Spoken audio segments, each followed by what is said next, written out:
Welcome to the Saul's Newsstand News Review for December 20th, 2019. Fox News reports, several Democrats defect on impeachment as GOP holds together in support of Trump. While the votes to impeach President Trump on charges of abuse of power and obstruction of Congress fell mostly along party lines, 3 Democrats bucked their party on Wednesday evening to vote against impeaching the president on at least one of the articles. Representatives Jeff Van Drew, a Democrat from New Jersey, and Colin Peterson, a Democrat from Minnesota, voted against both articles of impeachment. Representative Jared Golden, a Democrat from Maine, voted in favor of impeaching Trump on abuse of power, but not on obstruction of Congress. Another Democrat, presidential candidate and Hawaii Representative Tulsi Gabbard, voted present on both impeachment resolutions.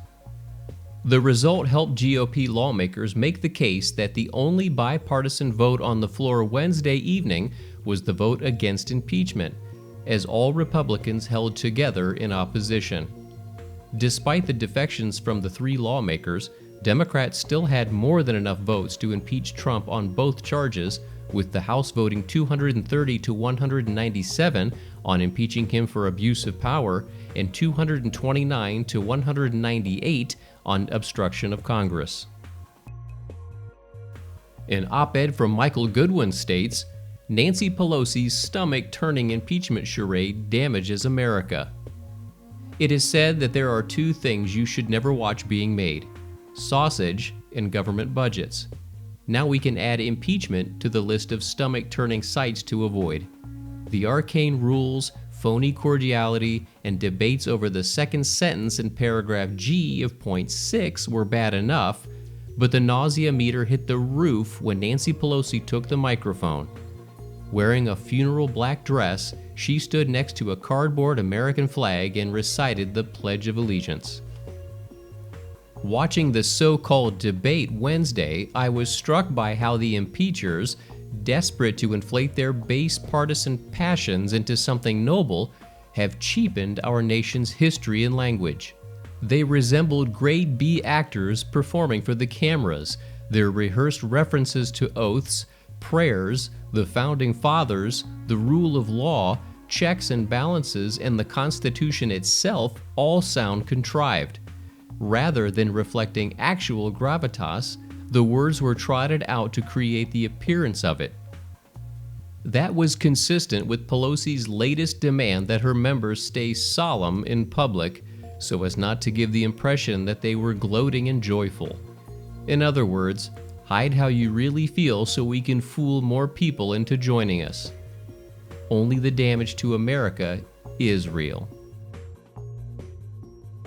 And finally, CNBC reports, millions of Americans aren't receiving Social Security statements in the mail, and a new bill aims to change that.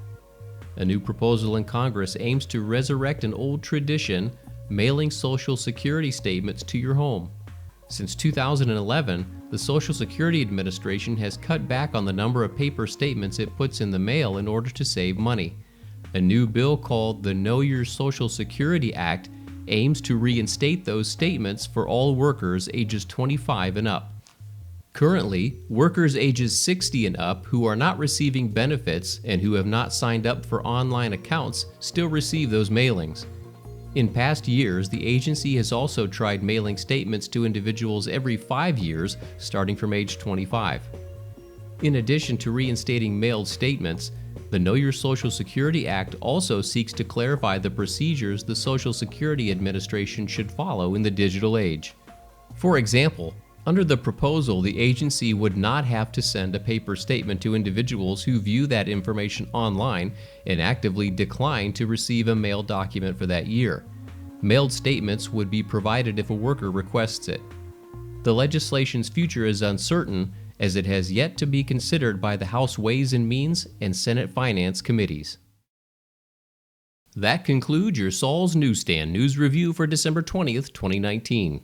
For more political news faster, visit saulsnews.com.